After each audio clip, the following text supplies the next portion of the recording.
আসসালামু আলাইকুম। আমি doctor Moutushi, assistant professor general surgery. আশা করি সবাই ভালো আছেন। আজকে আমরা কথা বলবো কিছু প্রচলিত ভুল ধারণা ব্রেস্ট সম্পর্কে। ব্রেস্ট ক্যান্সার সম্পর্কে আমাদের সবারই অনেক ধারণা। তার মধ্যে কিছু ধারণা আছে যেগুলো প্রচলিত কিন্তু ভুল। তাহলে আসুন আমরা একটু কিছু প্রচলিত ভুল ধারণা নিয়ে কথা বলি।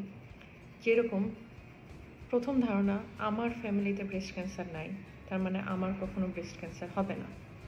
এটা কি সত্য না মিথ্যা?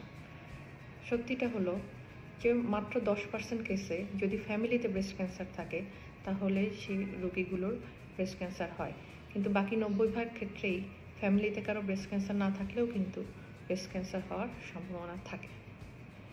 প্রচলিত ভুল ধারণা নাম্বার 2, যে আমি হেলদি খাবার খাই, এক্সারসাইজ করি, আমার ব্রেস্ট ক্যান্সার হবে না। হ্যাঁ, এটা ঠিক।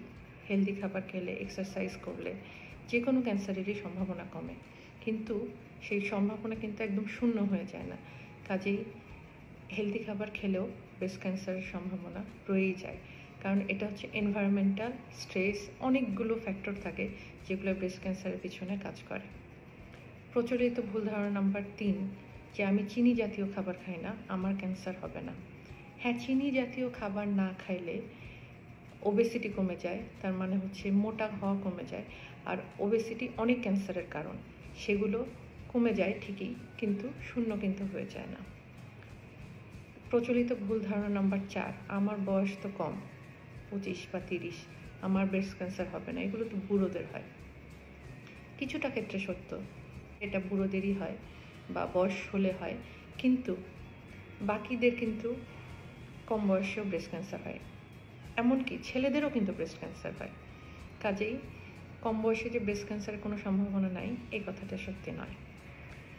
প্রচলিত ভুল ধারণা নাম্বার 5, আমি প্রতি বছর ম্যামোগ্রাম করি, আমার তো ব্রেস্ট ক্যান্সার হলেই আমি আগেই থেকেই বুঝতে পারবো।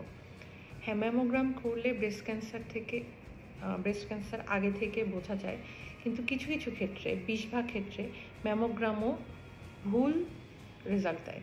সেক্ষেত্রে যদি আপনারা নিজে ব্রেস্ট এক্সামিনেশন করেন, সেটা সবচেয়ে ভালো।